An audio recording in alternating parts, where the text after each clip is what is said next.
Tree Talking Time is brought to you by Conkeys Outdoors. Get all your hound hunting needs at conkeys.com. Welcome to Tree Talking Time, where we talk all things tree dogs, from the smallest feists to the largest hounds, treating squirrels to bears and everything in between. And from time to time, we might even run a little fast game.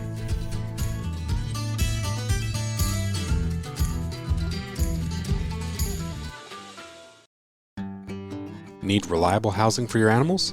Animal Housing Solutions in Mayo, Florida builds custom coops, kennels, and shelters that are strong, durable, and designed with your animal's comfort in mind. Whether you need a large-scale kennel or a small custom chicken coop, they've got you covered. Quality craftsmanship, great service, and solutions built to last. That's the Animal Housing Solution promise. Check them out at Animal Housing Solutions on Facebook. Animal Housing Solutions, where your animals come first. Your dogs deserve the very best, and that's exactly what Elite Nutrition Canine Products delivers.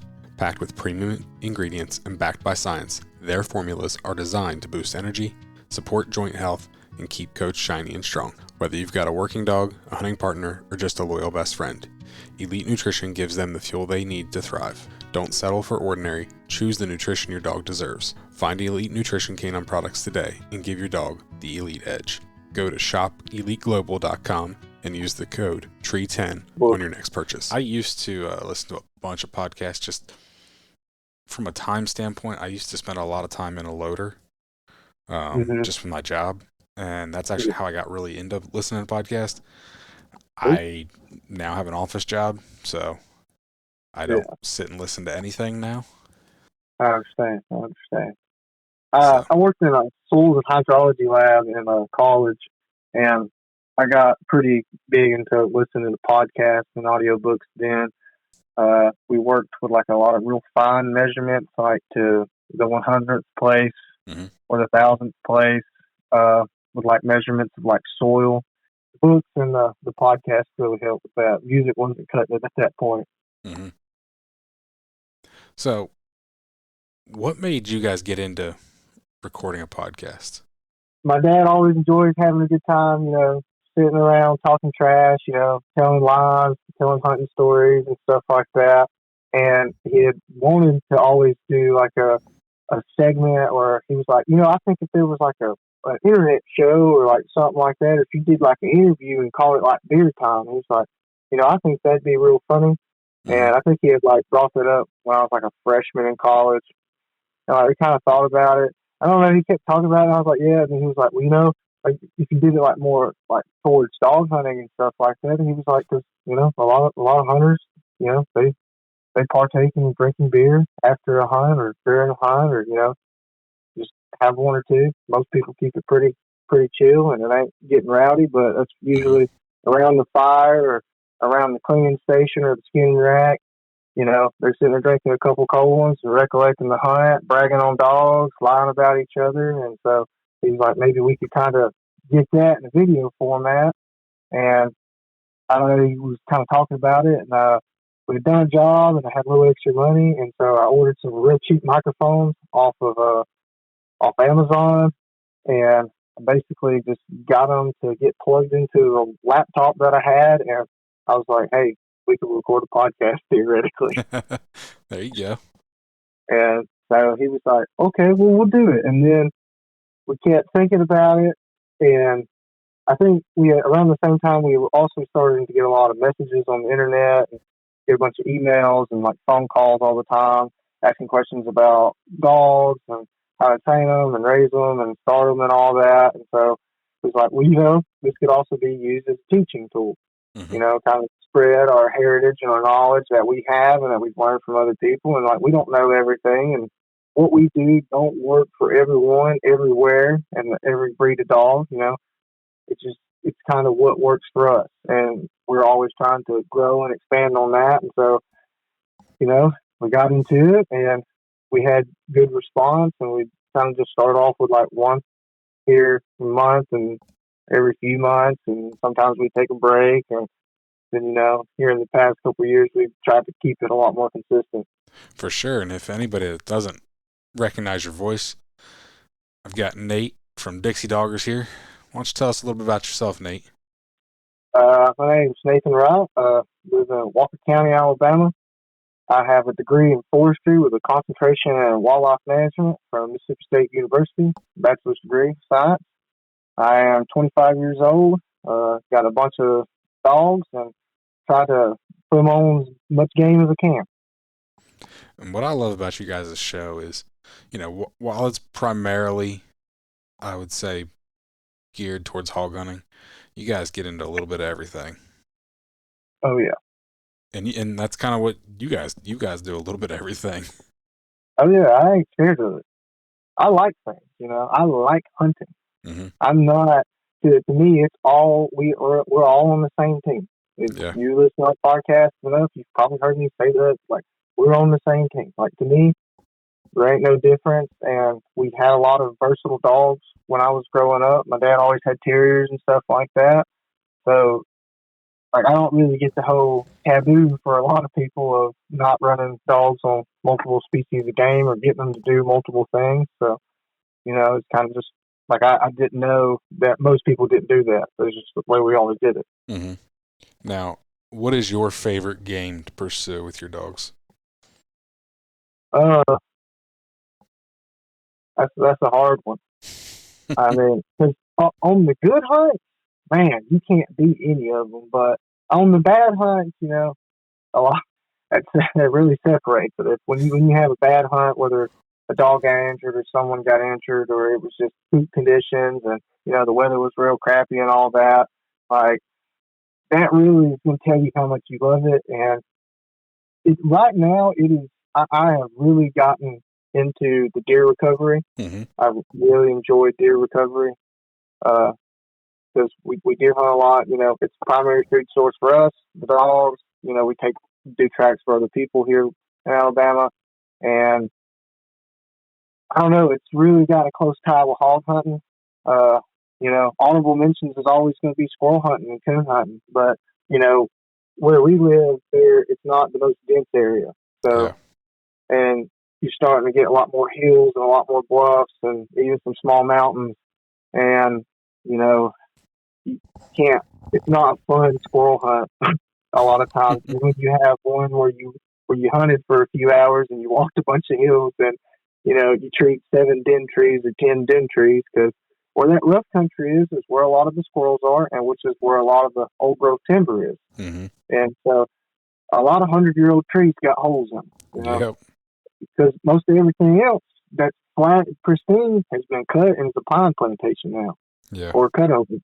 And it's like, you might catch some squirrels on the edge of some pines that border hardwoods, but you probably aren't going to tree a bunch in some pines. Yep. And even if you were going to tree them in pines, good luck finding one. Exactly. And it's about the same with coons. But my dad and I, we've got about 25 head of dogs right now. We've gotten much lower on them. We've moved a lot of dogs, done a lot of dog peddling and all that good jazz, getting them moved to places where people, like, it suits them. Like I said, what we do don't work for everybody, and every dog we get don't work out for us. It's like, I don't need a dog like this. It don't really suit my geographical location, or don't really suit the way I hunt. But I know this guy in this area, and he does like this, and he's a good guy. He's a stand-up fella, I believe, and so we'll send him the dog, or if somebody's wanting to buy a dog, and we got one, and they passed a good check, and we're selling the dog. Mm-hmm.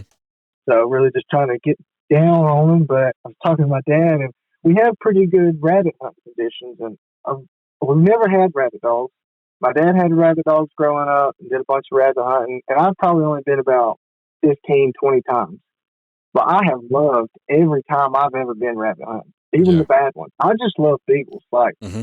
I don't know nothing about the bloodlines or nothing, but when that little summer gun comes out the box and he's going hard and he's burning one up, just like that gets me, like, I'm getting giddy thinking about it, Yeah. Like, so I think we kind of honed down on some of our cur dogs and some of our more running catch style dogs, trying to get in the high teens, low 20, or right around 20, no more than 20, and maybe get a trio of beagles or something and get into some rabbit hunting in the upcoming year or two.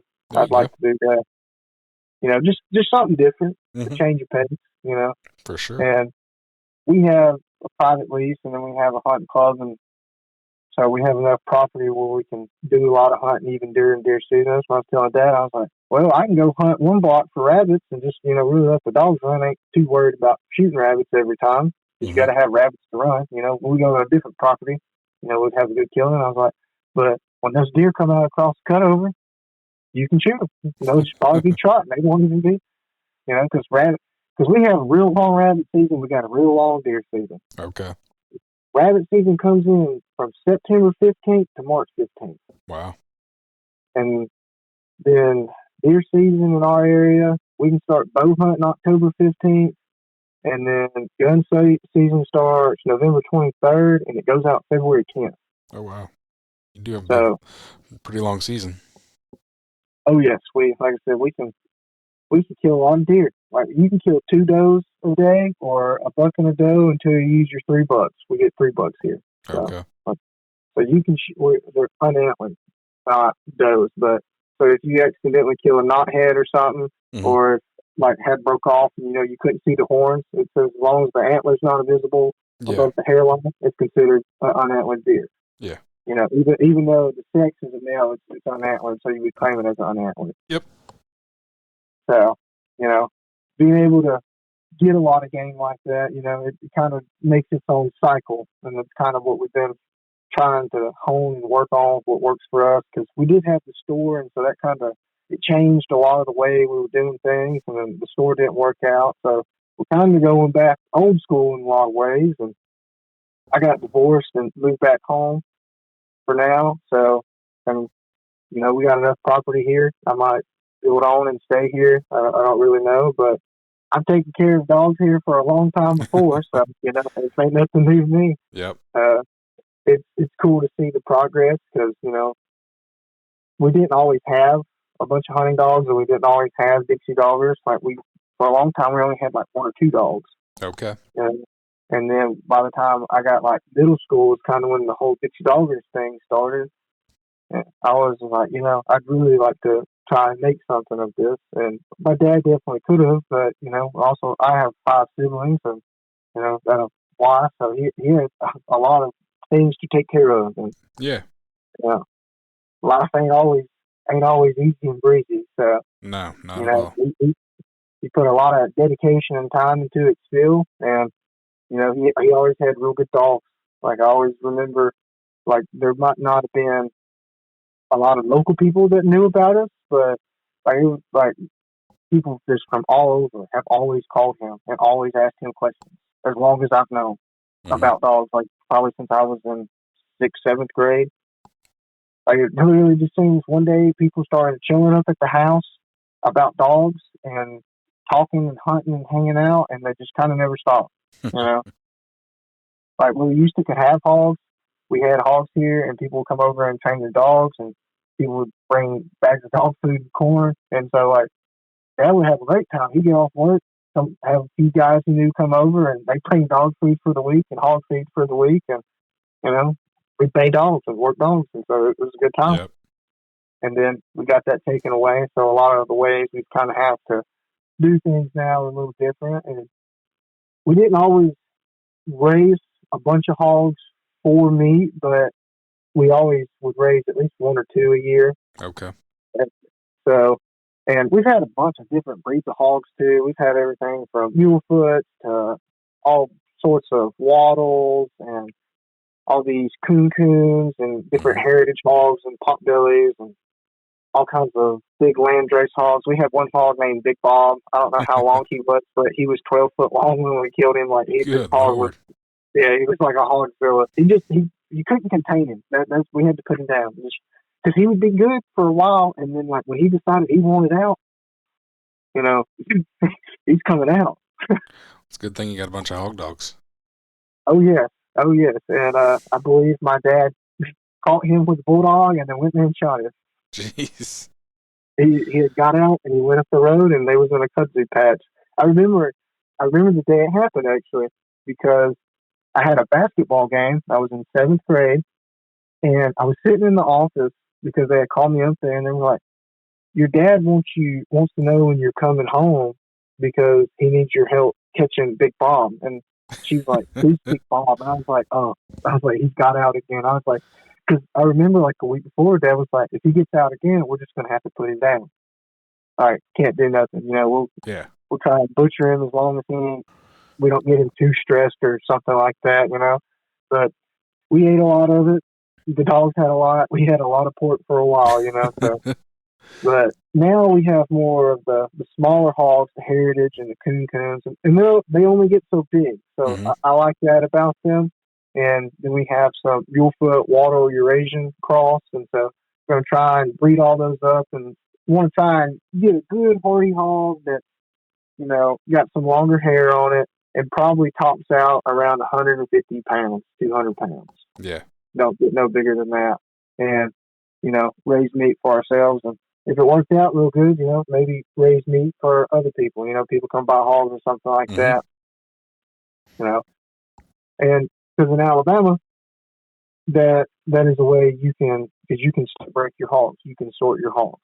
So you can't bay your hogs. You can't just go catch a pig in the pen just because, my dog wants to catch it. But like when I have to sort these hogs, when we have litter of pigs or something, they get up to some shoats, I need to check them, look over them, maybe mark them, maybe bar one, maybe give them medications, vaccines, yada, yada. So during a lot of those times, it's a farming tool. And so, no legal issue.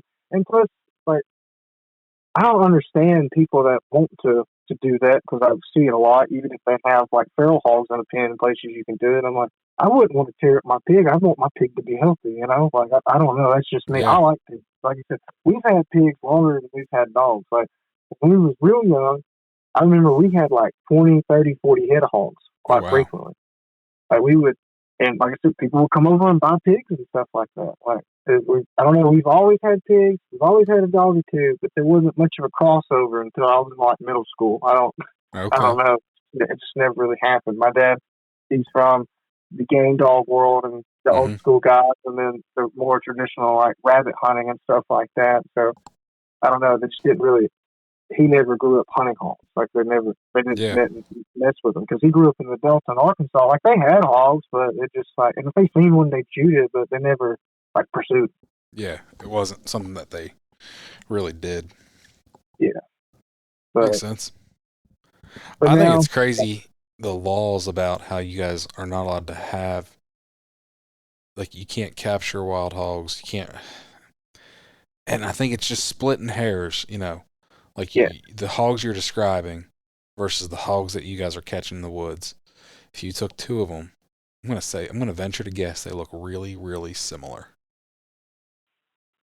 I plead the fifth. I'm just saying, because you know how the game warden decides what a feral hog is here in Alabama. How? It displays the characteristics of it.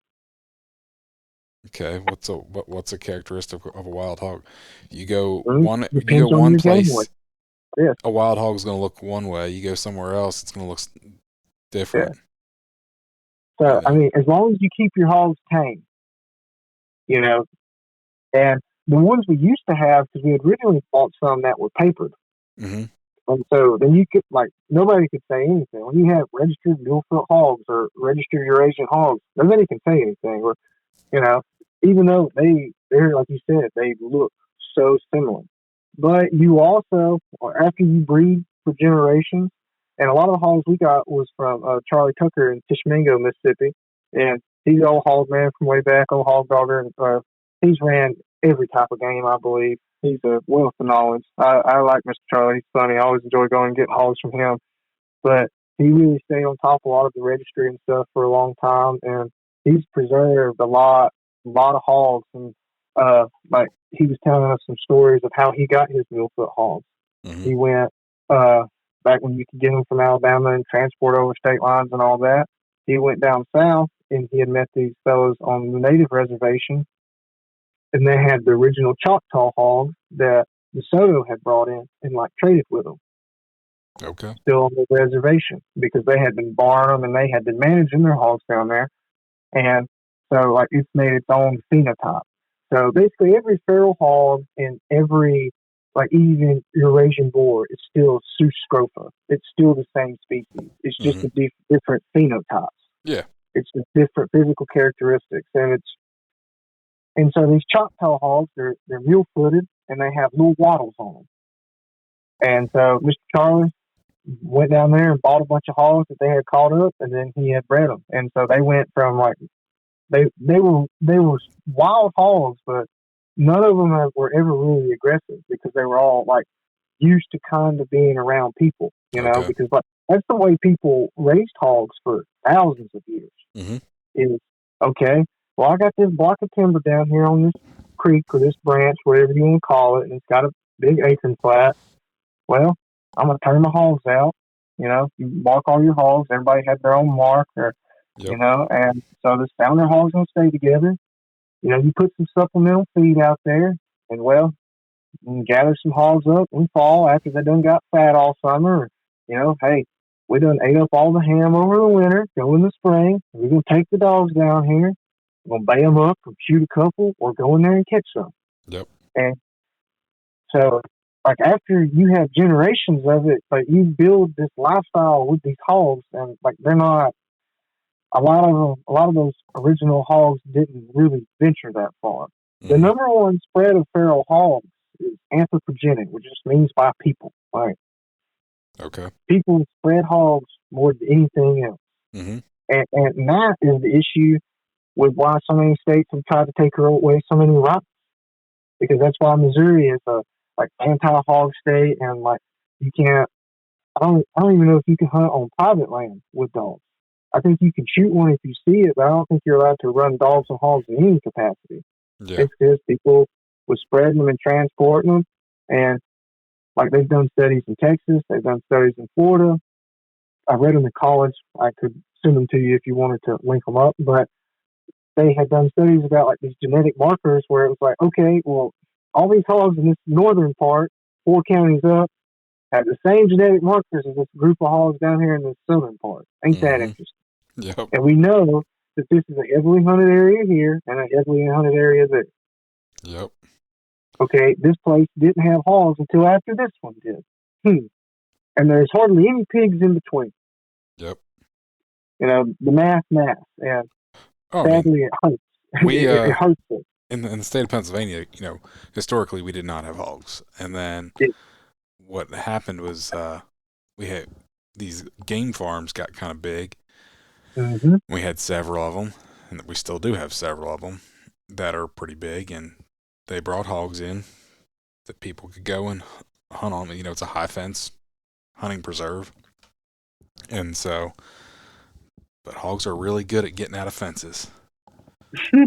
And so we have some hogs scattered in some pockets, just basically because they've gotten loose on these these high fence places. But we don't really have a strong population by any means. It's pretty localized to those areas. Yeah, it's pretty much the same here in the northern part of Alabama. There's real dense pockets of them, but a lot of it's also habitat, or because there'll be like a pretty good sized city here, and it's pretty well developed around it for a fairly good radius, and then it's just real rural for the next 50 miles. Mm-hmm. And so usually not, but now getting closer towards Birmingham and stuff like that, and like Adamsville and stuff, we got a call like a month ago. This woman has 30 something head of hogs in her backyard, and she lives in the suburbs. Oh wow! She took a picture, and the sounder was almost touching each side of the fence. So I was like, "Oh, man, you have a problem." Yeah. And who's going to set up a pig rig? And I was like, well, I've never set up a pig rig in literally somebody's backyard, 20 feet from their doorstep, but I will. Yeah. I would her yard was just you got ran over by a tiller. Mm-hmm. And it kind of just, I don't know, they're real good in some certain scenarios, but in other ways they're just so detrimental. When you get them around a real fragile ecosystem, like a lot of the swampland ecosystems and stuff like that, they eat everything, and so they're real hard on a lot of invertebrates, a lot of herps, a lot of frogs and lizards and stuff like that. a lot of different plants and stuff. And a lot of people don't care about that, but a lot of people do. And I believe they should, because they're part of the ecosystem. You know, they make it function. Yeah. And when you have a new predator in there, those plants and those different organisms aren't evolved to have the genetic or the the bounce back as far as numbers when you have new pressure on it like that. Yeah. But at the same time, my argument is like in a high deer population area, well, hand down your deer, it won't bother them as bad, you know, because the niche of a deer and the niche of a hog is pretty similar. The niche of a hog is a lot more broad scale. You know, they can tolerate a lot more as far as like what they're actually eating and consuming and the way of everything they're affecting. But they eat a lot of the same things. You know, deer are they're not as picky either. You know, a lot of people don't really realize all they will eat. Like a pregnant doe, they'll eat frogs and lizards and snakes if they need it. Like if their body's telling them, hey, I don't have this, like they might look down and see a toad frog and give them lunch. Didn't know that. You know, it's not a common thing, but it does happen as well. But, you know, and the same thing with feral hogs. A lot of times they will opportunistically predate on a fawn. Or if they find a dead fawn, they'll eat it. You know, because they'll eat carrion, they'll eat rotten meat. And so, you know, it's a lot of give and take. But there was a study in Europe. I can't remember if it was like out of like one of the little Latvia countries, or if it was more like the Norway, Sweden finger. But there was a study done up there on like the Eurasian hog and its like effect on the ecosystem, and it showed like it held the same niche as the stag bear. Okay. Like it was like it didn't put any more hindrance. But I don't know the diversity of their ecosystem. You know, the more diverse ecosystem you have, the more things are going to matter. Like that one rare plant species, it's like, well, we've only seen one of these flowers, one of these lilies, and say like a swamp lily or something like that. And who knows? Maybe feral hogs love them. Maybe deer love them. You know. And so, like I said, a lot of people don't ever even consider that, but that's what a lot of the argument is when a lot of this legislature gets brought up. Yeah. Against us and against hogs. And so, like, and at one point, it's like understandable, but then at the same time, they'll let somebody land develop it next year. Yeah. So it's like, okay, well, you're mad about the hogs, but then you strip mined it. Exactly. I don't understand what's going on. The pigs would not have done near that much. Like, it's rock. Strip mining is the only form of primary succession, which means starting over from like ground zero, like on Mars, basically. Strip mining and then lava vents, like volcanoes. So, but that's a whole different tangent about why I hate strip mining. I don't mind coal mines as bad, the underground ones, but the strip mining really chaps me. Gotcha. I don't know enough about it. I mean, I understand what it is. Yeah. But it's just hard to recoup on. Like it's never the same. Yeah. It's never the same. As far as in within a few generational impact, you know, maybe in 200, 300, 400 years, yeah, it might be the same. I don't know. I don't really care. I care about them, but I care about now a lot too. Yeah. It's not like an investment of growing trees or something like that. Like, 'cause some people, they will plant their grandkids like a big hardwood patch. They'll plant them all black walnut or something like that. I've heard tell of that. And, you know, like those people are never going to see it, but it's for their grandkids. But doing that kind of permanent ecological damage is, I don't know. It's not sustainable either. Right? But now, the more underground method it's probably still as big of a pollutant, but you know the top is at least better. Yeah. There's still trees on it. You can still hunt on it because there's one lease we have. There's portions of it where there's a coal mine under it. You know, there's a bunch of gas wells on it and stuff like that, and it's always combative. You know, and our hunting club down there in the southern part of the county, it ties into a bunch of public land, and they're putting a few new gas wells on public land, but then they're also putting a lot on our lease. And I'm like, you know, okay, our lease, I understand, but how are they putting gas wells on public land? You know, I'm like, I wonder how all that works. I find I don't know enough about it, and Yeah. I just but I find that interesting. But it's what that means is when they put in a new well, they put in a new pad, they're going to go down 4,000 feet, I assume, and try and hit a gas pocket because they know there's probably one there above or below the coal mine or beside it, yada yada. Mm-hmm. And but so they're putting all this pipe in there, then they're building a concrete pad, and basically it looks like a little mini oil rig. Mm-hmm. And so, there might be, I think they're putting in a dozen new wells. Oh, wow. Well, I mean, it might take, depending on permitting and, if they had to clear the timber first to put these new pads in, which is the case in a lot of them, because when they clear cut, like, it does push out game. And so we haven't even hardly been getting to hunt that lease near as much because they're doing so much down there that all the game is just trying to stay away. Like it's still passing through. Yeah. And they're still using the more remote parts of the lease. I think we have like 3,000 acres down there, and then it's like 30,000 acres of public land. It's all in and out. And there's a bunch of other private land too down there. But I don't know. All those gas wells they're putting in, it's just really got things shook up. And it's crazy because, like, last summer, we would be driving in and you'd see hogs crossing the road and all this and that. And now we're driving, it's like, okay, we might drive an hour. Let's try and find a fresh track. Like, we're track hunting instead of hog hunting. And, yeah. That's well and fine. I enjoy putting the walker dog on a track that's probably 4 or 5 hours old and letting him work it out and go get him jumped eventually, hopefully, or, put some young cur dogs and cast them out. But it's also a lot more fun. You all own some hogs, I enjoy a good race. I'm fine with that. But I also like putting my hands on them occasionally, Yeah. And when you're down there, it's so rough, and then there's a big river, and it's the Black Warrior River watershed, and so there's hundreds of different, and they call them creeks. Yeah, right. They say Big Yellow Creek. This thing is 150 yards across. Dang.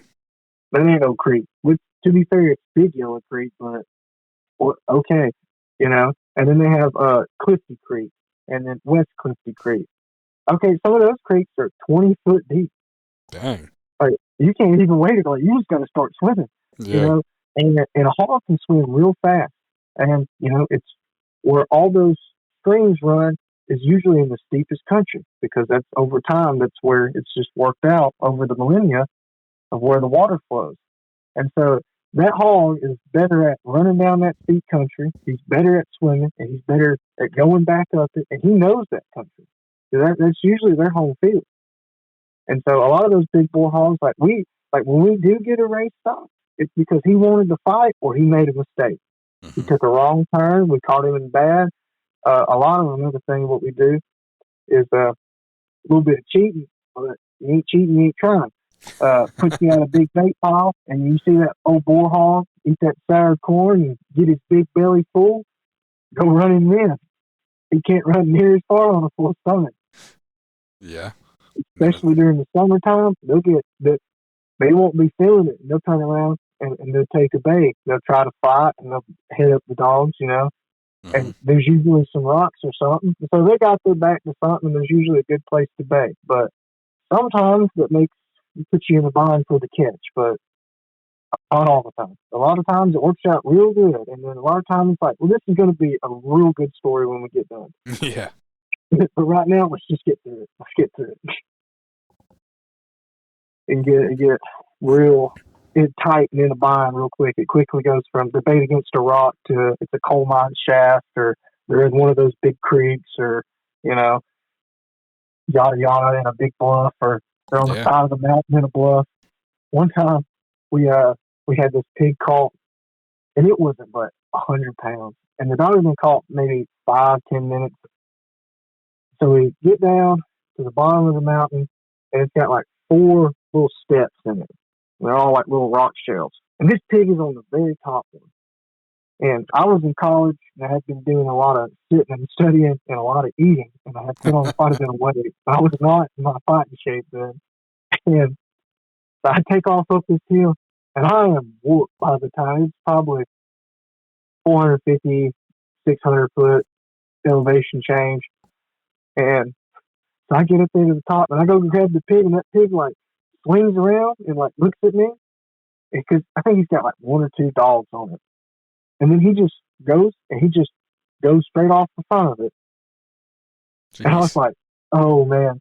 And my Uncle Joe, he was down below. He was on the shelf below us. I was like, watch out, Joe. And the pig, like, come right there. And if Joe would have been there, I don't know if the pig would have just kept going down the steps. I don't know. And these are probably 8-10-foot drops. Jeez. The pig just went right there. But Joe Dill he literally fell 3 foot, 4 foot in front of Joe Dill. And I was like, get him, Joe. Don't let him go. And the dad and Joe got on him and got him caught. And it was fun. It was a good day. I think we caught like 4 or 5, like one after another like that. But they were all in some rough country. They were all under bluffs. I got my finger crunched by a bulldog that day. That hurt bad. Yeah.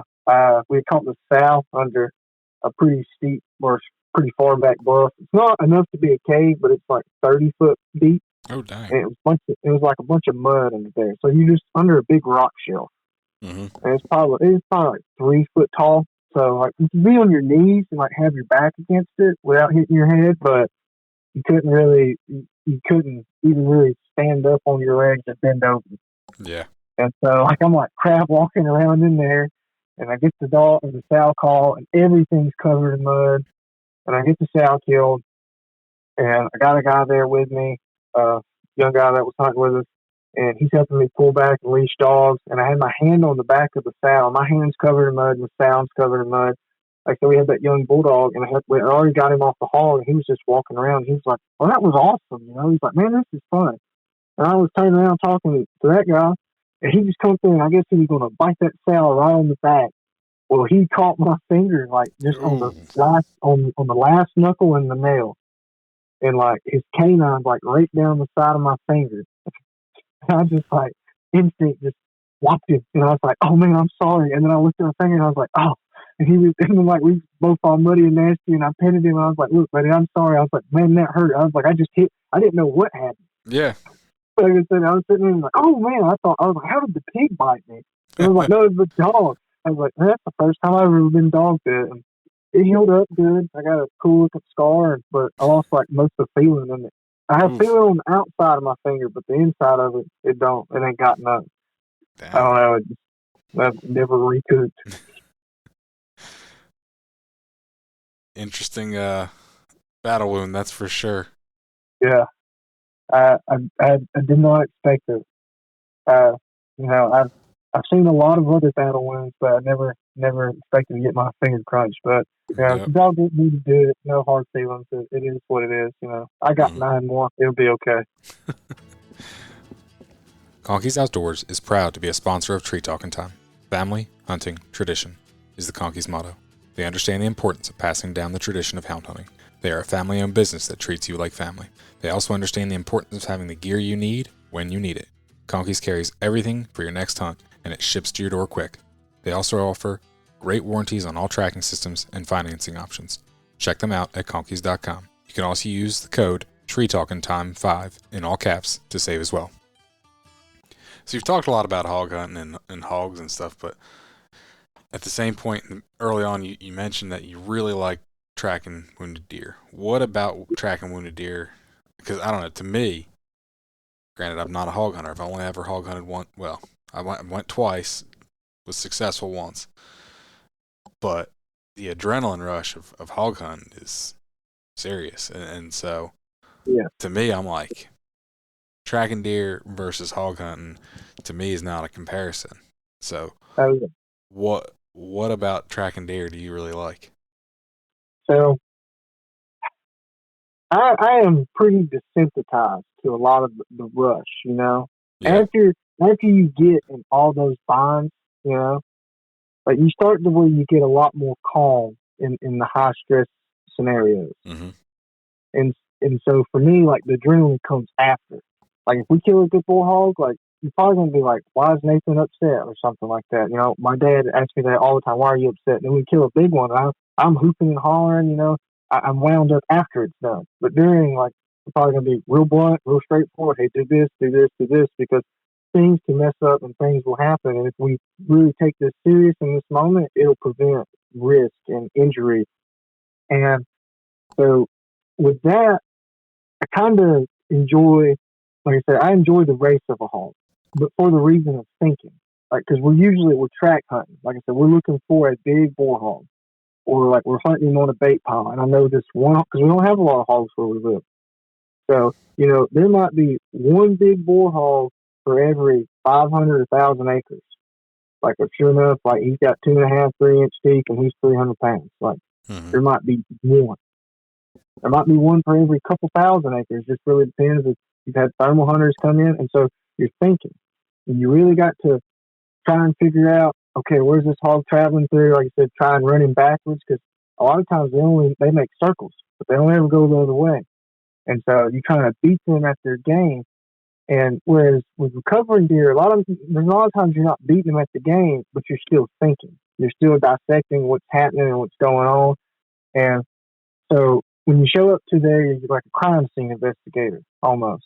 Like you're looking, you're like, okay, well, what kind of hair do we have? What kind of blood do we have? Even on blood, you can tell which way the animal was moving by the trail of which way the blood moved. Okay. You can tell where the animal was hit by whether it's white hair or brown hair. You can't tell for definitive, but you can narrow down the possibilities. And then if you don't have blood or hair, you can decipher through that. And then you bring in your calibrator, the dog. If you have a dog that will know will cover a deer, you see if he's going to hit that track. Because I tracked a deer the other day. No, the guy was like, man, hit it, do it good. This was awesome shot. We went over there, didn't find no blood, no hair, no bone, no nothing, just tracks. It's like, well, we need to get the dog. I'm like, okay. He's like, well, you want to look? I was like, well, I don't know. We looked 150 yards, or 100 to 50 yards, somewhere in there, made a little circle, kind of looked around, and we didn't just find him there dead land, so let's go get the dog. That dog can smell that interdigital scent, and when a deer is mortally wounded, he's going to put it out there. And that dog's going to hit it, and he's going to go right to it, and he might stay with it, he might not. Now, if you're paying puppies or something like that, they might do it, they might not. They're puppies, I don't know. But my M&M dog, he's getting better at it, and we brought him out there, and he hit that, and I was like, okay, he's hitting the track. Like I said, never found no blood, no hair, no nothing. Deer was shot on top of a mountain in the pines, come down the side, jumped off a 40-foot bluff, ran across the creek, fell in the creek. My dog, like I said, M&M is a walk hunting dog for hogs as well. And so typically the way he hunts is he's going to go out 150, 250 yards, make some loops, come back. And we're going to walk hunt and do like that, or we're going to road hunt him.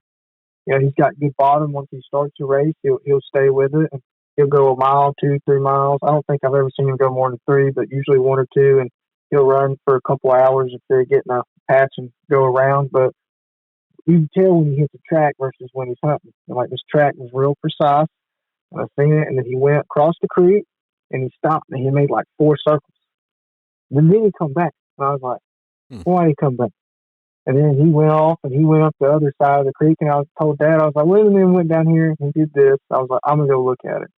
And we had some other high terrier puppies with us, and one of them, he's been on a few tracks and recovered a few deer, and he didn't really follow the beginning of the trail as much, but then he got on the center portion, and one of the other dogs started messing with him, and so he pulled off of it. I was like, well, dang. And then he didn't want to fool with the water because it was like 25 degrees, and like these are spring-fed creeks, so they are ice cold. and so we get over there, and I see him on the side of the bank, and he's like running back and forth. And I was like, well, he smells it too. This is the same place. And then he stops, and he just like stares in the water real hard. And I was like, what is he doing? And then I look, and I see that white belly, and I was like, there's the deer, And I was like, okay, so why wasn't there any blood? And in my mind, I was like, okay.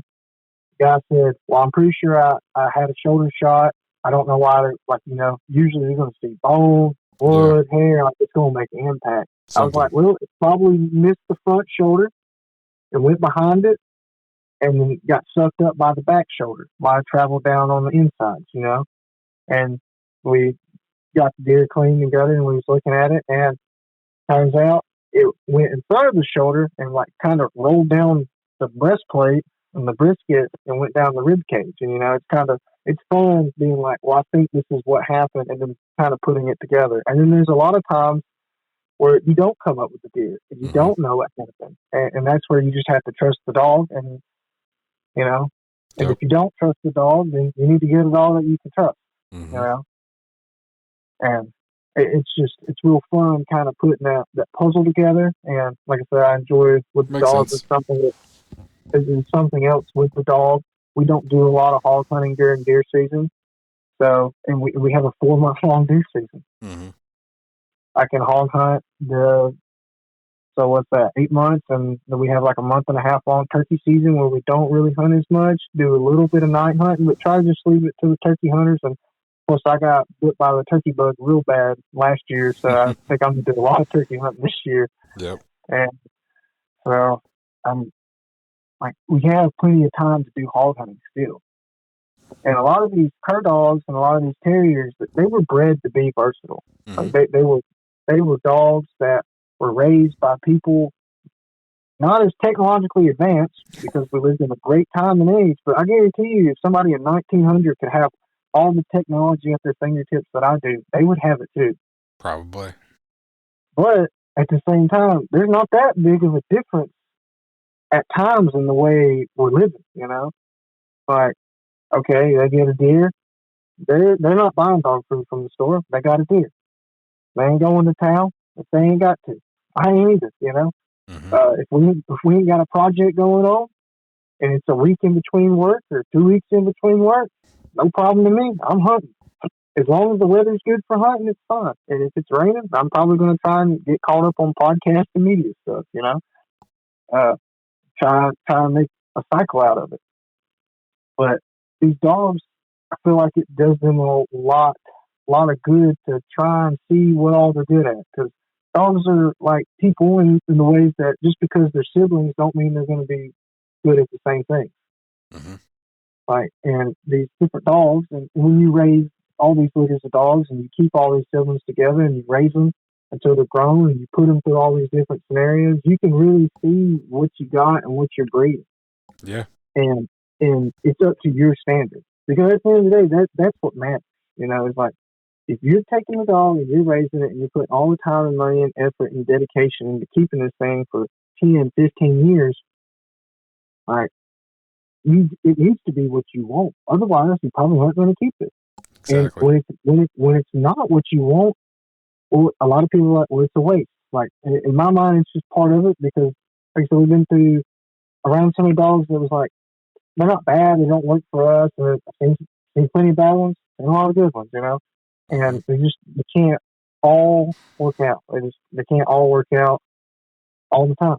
But you can really see what you got, and I don't know, it's just real rewarding. And it's a time when you go, man, I don't know if this dog's not gonna make a hog dog. Like, it's not good at this, Like, it's always doing this or doing that, and then you put it on a deer recovery and it does it good, you're like, huh. And in my mind, like, to recover deer, you got to be a lot better track dog. Yeah. Whereas if you're hog hunting, a lot of dogs just run with the wind and stuff like that. Like, they're not trying to run a track as much as they are just trying to win a hog. Mm-hmm. And so, like, but you can win deer and find them. My Louis dog was real good at that. He would only track if he had to. Like, he's going to go out there and run around for 400 or 500 yards and try and win it first. And then when he couldn't, we go back to the beginning of the track. And he put his nose down and looked like a hound out there. Like, he wanted it now, And yep. I don't know if they're thinking like that, but like, that's what's happening. That's the correlation of events, And I get worried about personifying dogs like that, because they're not people, but I don't know else, like, how to quantify what they are thinking, And, like, they don't speak English. The only language they speak is body language. And so it's kind of like, trying to get on the same page. They'll learn some commands and stuff like that. And, man, when you take a puppy that was a real headache, and by the time they're a year and a half old, they're settled in. They know their routine and things. you know, and when you get this cycle and this ebb and flow of like, okay, well, we hog hunt all these times, we do a little bit of random hunting or go fishing or do this or go do that, and then the rest of the time we're deer hunting and tracking deer. Like you're using the dogs a lot. Oh yeah. Dogs, and so then you don't have to take extra time out to just specifically be training things, which some people don't. Some people don't take specific time out to leash break their dogs or put a obedience handle on them or teach them to load up or, practice putting collars on, yada, yada. You can go a long way with all what you wanted to teach them before you ever took them out to the woods, Mm-hmm. But a lot of times it's like, you put a lot of effort into a dog, and then, like I said, it don't work out. Well, I don't like the way this dog hunts, but man, it's got the best obedience. It behaves the best in the kennel. It loads up the best. Like it's everything else but this is the best, and the one that does all those the worst is usually the best hunting dog. Yep. So, a lot of times it's like I want to pull my hair out, but you just kind of. They're like people, you got to accept them for who they are. Some things can be changed, but some things are just the way they are. They're just quirks. For sure. They're off. And especially with the cur dogs. The cur dogs are, there's a big gray area in how they act and behave. And like my M&M dog, he's real odd with people. If he's loose and about, like he let strangers pet him. But if he's in a crate or in a dog box or tethered, no, somebody's getting munched. Like he's not cool with it. Like, and a lot of that comes, I think, from being raised in the house and stuff like that. But then even I got a daughter off of him. She tried to eat up one of my female cousins that come over here when she was in the kennel, and I was like, interesting. And I bred him to a female that was like a love bug. Like a stranger could definitely steal that dog. Mm-hmm. Like she'll lick you to death. Like she ain't even gonna growl at you under really any reason. But a lot of the cur dogs are they're odd. That's for sure. But I'm odd, so like I'm fine with it. I'm like, well, a lot of people, especially like after we meet or do a lot of interaction, like especially face to face or like they come hunting, they either really like me or they seem like they don't like me much at all. And I'm like, I don't know, it's just. I'm like, You're I know quirky, I'm Nate. odd. Man. Do what? I said you're quirky. Yeah. Just like the little cur dogs. Yeah. It is what it is. I try to not bite strangers, but if they need it, I will. But I've really enjoyed it, and it's just like I said, it's becoming the cycle gets easier and easier. We build these systems of the way we live, and it kind of becomes more and more self sufficient. Mm-hmm. And we're taken care of, the dogs are taken care of, and everybody's happy. It's a lot more work, but I can do more work here and then do less work at work. And in my mind, that's pretty cool. Yeah. For sure. Like you getting out of work, like you don't have to work, but you can change a lot of it. It also depends how you want to live and what you already have. Like I said, it's not like just woke up one day and it's going to be like, I'm living this way. Like it is kind of already set in stone, and a lot of these things and a lot of this knowledge was already passed down or handed to me. And there's been a multitude that Dad and I have learned on our own as incorporated, but like I couldn't imagine trying to live the way we live and do the things we do from scratch. Yeah. Like, because at times it's a nightmare already. Like it's like, man, today not cool. Really ready for tomorrow. But like, I couldn't. And my hat's off to like anybody that does like a homestead or something like that, which I would eventually like to get there. I would like to get to a more complete, sustainable way of living, but it takes time. It's a lot of work. It's a lot of work, and it's still money. Like all that stuff still costs money. Yep. So, I got one last question for you, Nate. You guys you've talked a little bit about it, but I know a lot of it because I've listened to your podcast. But you guys have had all kinds of various breeds. Mm-hmm. We're gonna boil it down. If you had to get rid of everything and you had to go to one breed of dog, Oh, what are you getting? American Pit Bull Terrier. Okay. Why? I can't think of many limitations besides the briars chew up their skin a little bit, but they have a good one, an actual one. I've just seen them do everything. Okay. Like my dad had a dog named Lily, and we've done everything from blood tracking to we would recover ducks to beaver hunting to my dad won a canine police dog competition here in the county with her. Bite work, and then she was an awesome hog dog. Like I've had several hog dogs that were American Pit Bull Terriers. Like you turn them loose, they go hunt, they go run the track, and they catch it. You know, and they got all the fart and the drop out. They got headache too. No dog's perfect, but as far as like if you just needed 3 or 4 dogs that, like I said, to live the way I live and do the things I want to do, that's what I would have. Okay. But I mean, there's a bunch of honorable mentions as well. I'm sure. Like I said, I was just curious as to what the top would be. Honestly, because of you've talked so highly of Eminem, I was thinking Catahoula. Yeah, I mean they are cool. Like to me, Eminem is a good Catahoula. Eminem, I feel like, is one of those dogs that I would never forget having.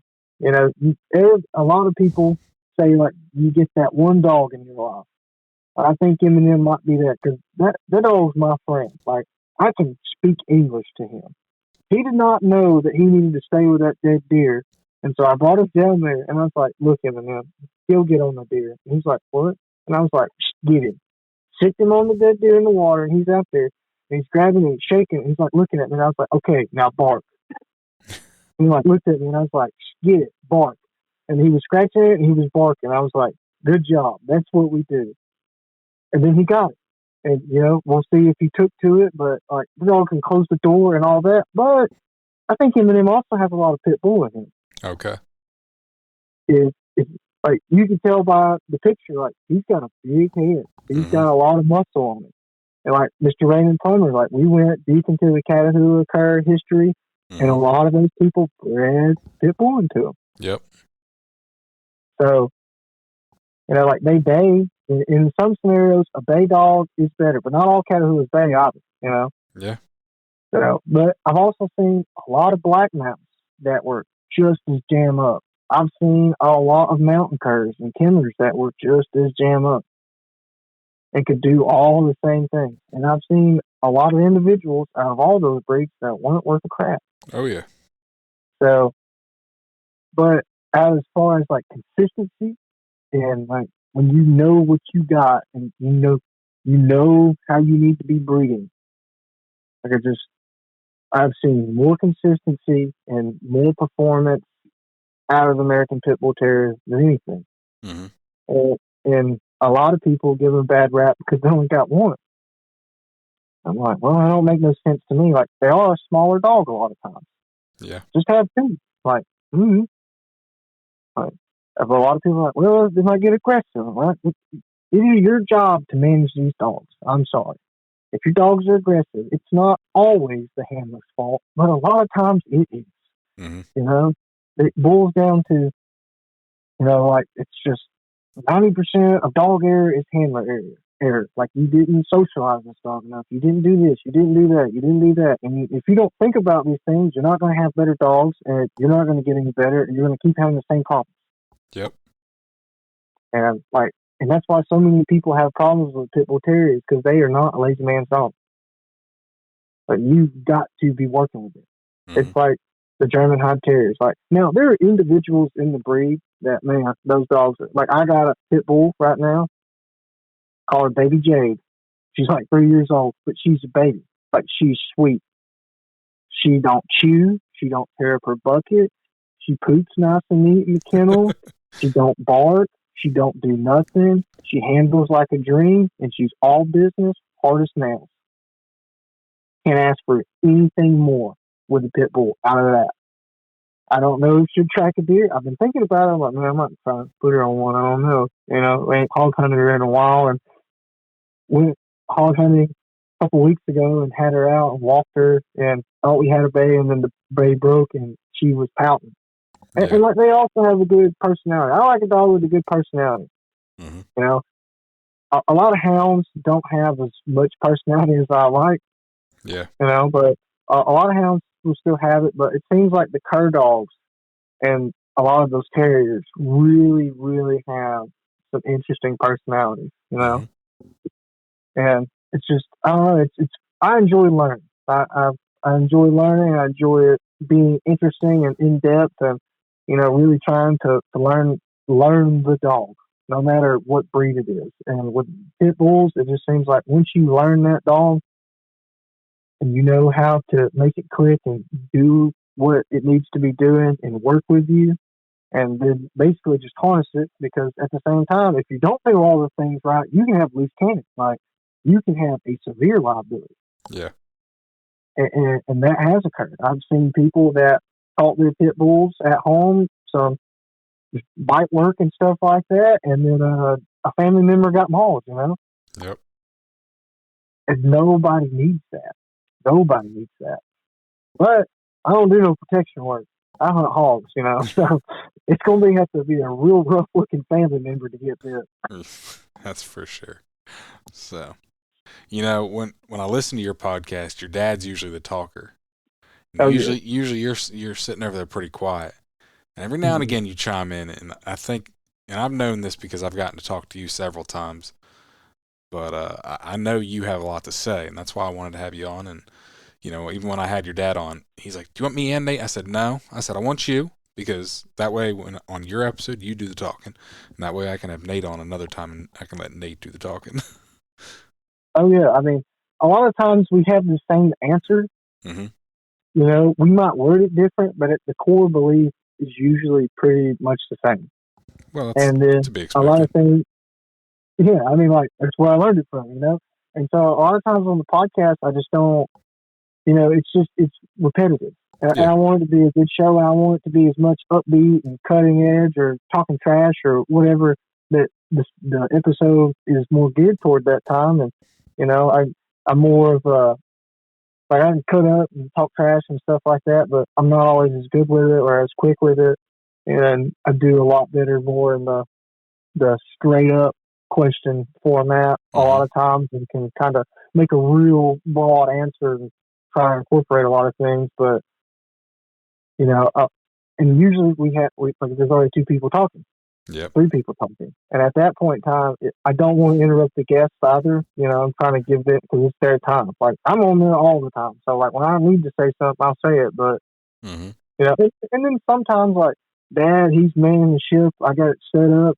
He's taking notes, and he's trained up on how to run it and make sure it ain't doing nothing crazy. And, you know, I can go get some other stuff done. Like, if, man, we hunted late, and the kennels are a mess today, and I need to go clean out the kennels and feed dogs and get all that stuff done. And Dad's like, okay, we'll get the podcast started, get him started, and then, you know, I go take care of some chores or something like that.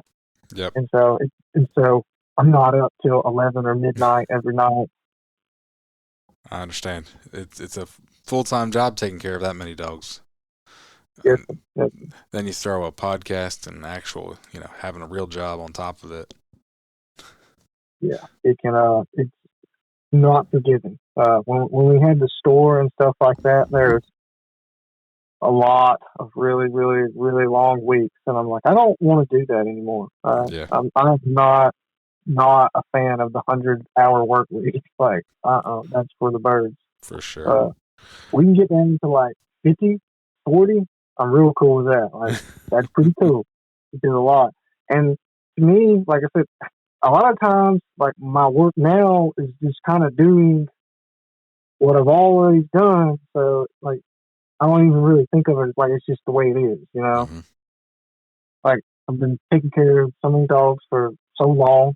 Like, we've had more than 20 head of dogs since I was 13, and I've been the primary caregiver for most of it, except when I was in college, since I was 15. Mm-hmm. And so, like, we've had up to the point where we've had 50, 60 dogs. Jeez. And had a lot of times where it was 30 to 40. And like I said, we're honing down. But we did try a lot of things. We were doing a lot of different things, you know. Mm-hmm. We're dedicated to it. Like, we ain't going to halfway do it. And when you're trying to, like, my dad and his group that he got started hunting with, like, there's been the American Hide Terrier Project. Mm-hmm. Well, when all those people got out of it, we got all the dogs and we were trying to continue it on. Then we had the Jags as well, and we had Pit Bulls, you know. We had Airedales and English Bull Terriers, and you know, you have all these pure breeds and all these mixed breeds, and you're trying to create this line of dogs, and it can quickly get where you have a lot of dogs. Yep. And then, you know, it's like, well, we don't have the network to do the American Hide Terrier Project. It's just too many dogs. I want to try out some of the Cur dogs, but then even then, like, well, I need to get some Cur dogs and know that they're good. Mm-hmm. But you can't just get like one and really know. Honestly, like you got to have the sample size to get the data. Yeah. So we bought litters of blackmouth curs, litters of Kimmer curs, litters of mountain curs, litters of Catahoulas. You know, and when you're doing it like that, you're buying 3 to 5 puppies. It does not take long to be raising a bunch of dogs, which we haven't had any puppies in a while. We made a couple cur dog breedings last year. Now all those dogs are over a year old, and it is so phenomenal. I love them when they're little cute puppies and growing them and all that, but when they're big dogs, they're still cute to me. And like I said, I've raised them since a baby, or a puppy, so like they're like little babies to me, and I'll baby talk them. And been seeing that same little sweet dog that I got such a good relationship is going there like nail a deer or nail a coon or nail a hog. It's like, yes, this is like, it's very rewarding. Oh, for sure, yeah. Put all that time in and have that relationship, because like, hell, they're happy with you, you know. Because when you first get a dog, especially if it's grown and was raised by someone else, like, it's just not the same connection. Like, to me, like, I've raised dogs from 6, 8 weeks old, like my partner, and then got dogs at years old or a year old and had them. And you can get close over time, but just really that bond that they pick up with you and that imprint you put on them is just a different level. And once like I said, once you got dogs that, you know, are good and you put all that time into them, it really, really makes a good dog and really is a lot of fun. But then they're still dogs. They still do crazy things. And, you know, I've learned so much every year, every dog, every litter. And I do not know everything, but I'm so glad I know more, because I used to think of all the things and all the problems and just the way this dog was doing this that I didn't know how to work with it or fix it. Now I kind of like, well, I could try this, you know, and for some dogs it works, some dogs it don't. Mm-hmm. And it's getting to where it's a lot easier, and, you know, kind of through the headache of it, kind of out of my more being grown and got the time behind me with it, you know, because I had to learn completely different dogs. Like, cause like I said, I grew up with terriers, grew up with pits, and like the Hides and the Jags and the Airedale Terrier, and those dogs are a lot more black and white. They're either hot or they're cold. Okay. Usually not much of a middle ground, you know. You know, sometimes they're dog aggressive, sometimes they're not. Usually they're all going to be dog aggressive if they're not socialized and worked on game. But it's probably going to happen eventually if you don't do nothing with the dog. Yeah. But you work them on game and socialize them, you would focus that drive into prey drive, and it will not be actual game drive and wanting to go into combat. Yeah. But with the cur dogs, like, even my dad was kind of like, we don't know, like, these dogs are a lot different. There's a big gray area there. Mm-hmm. There's a lot of cur dogs that grow up catching, and then they turn 3 years old and they start baying. There's a lot of dogs that bay until they're 3 years old and then start catching. There's a lot of dogs, it depends on how they're feeling that day.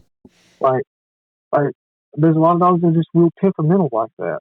Yeah. And I've seen a bunch of cur dogs, like, they wouldn't hunt with other people, they wouldn't hunt with other dogs, they wouldn't hunt with puppies, and it wasn't like fighting related, it was more shutdown related. Like, Yep. experience the same obstacles with a lot of the terriers where it's like, well, we can't hunt these two males together because if they find each other, it's going to be a mess. Like, these two guys hate each other for whatever their reason is. They're not cool.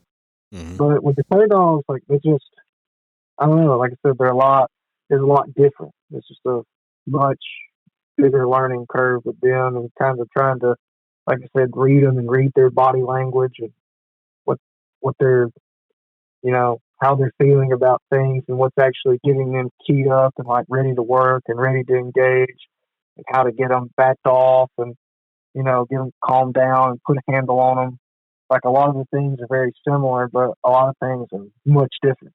Yeah.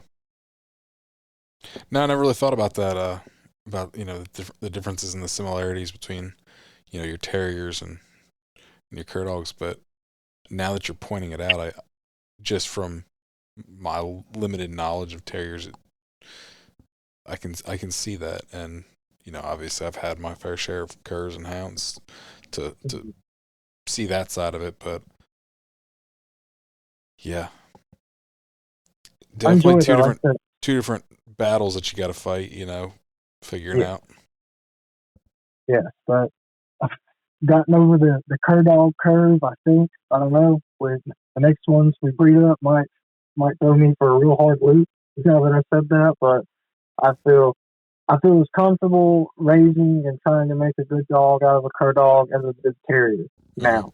Good. But the M and Louie was kind of like where I was like taking it on, like, okay, I'm gonna figure out these dogs, because I'd already done it with terriers and stuff like that growing up and having a bunch, but I never had like any of my own cur dogs, and so it was a lot of learning. But I've been very happy with both of them. I got very lucky, got dogs from the right place, and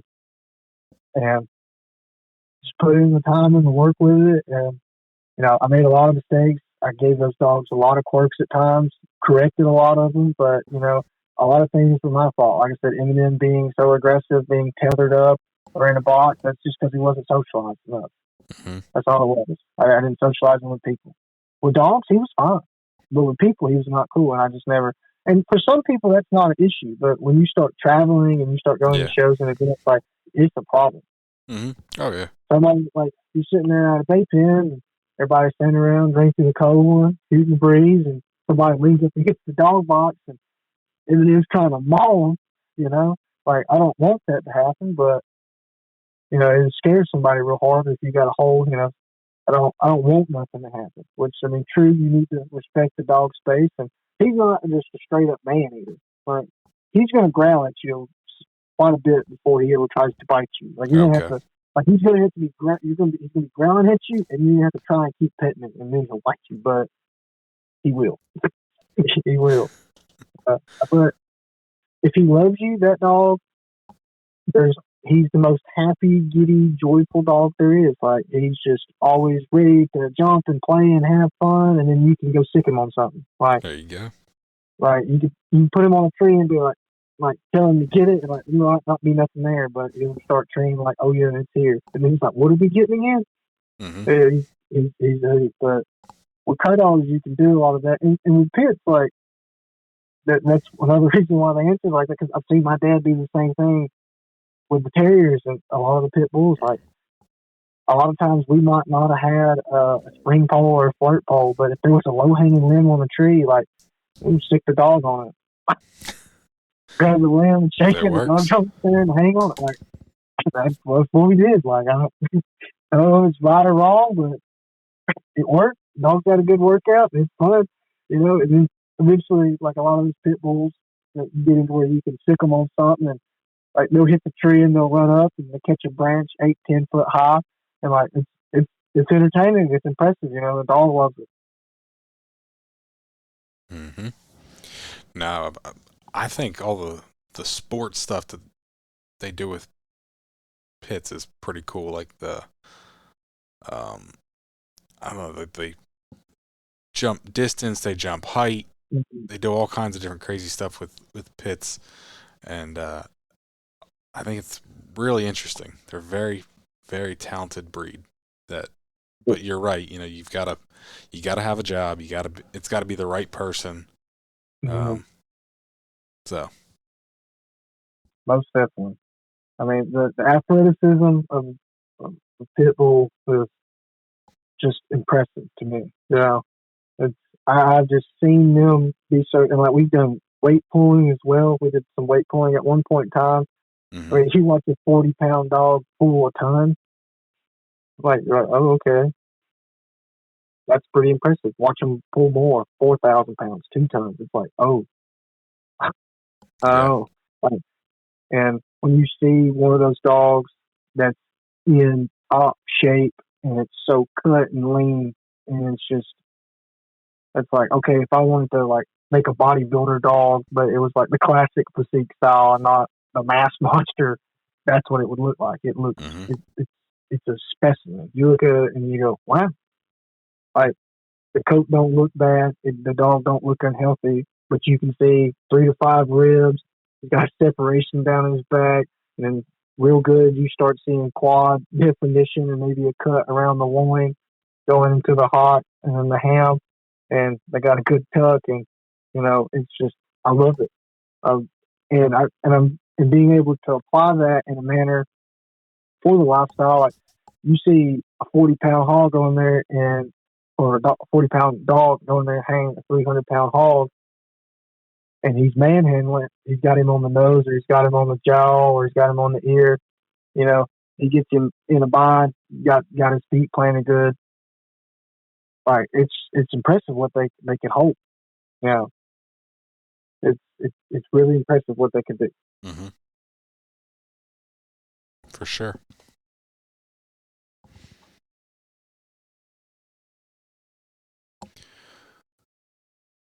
Well, anything else, Nate? I don't think I have anything else. Well, I really appreciate you coming on tonight. Really enjoyed this, and look forward to doing it again sometime. Yes, sir. I'd be happy to. Thank you for having me on. I really appreciate it. My pleasure. You can find me on Facebook and Instagram at Tree Talking Media. And until next time, keep them talking in the timber.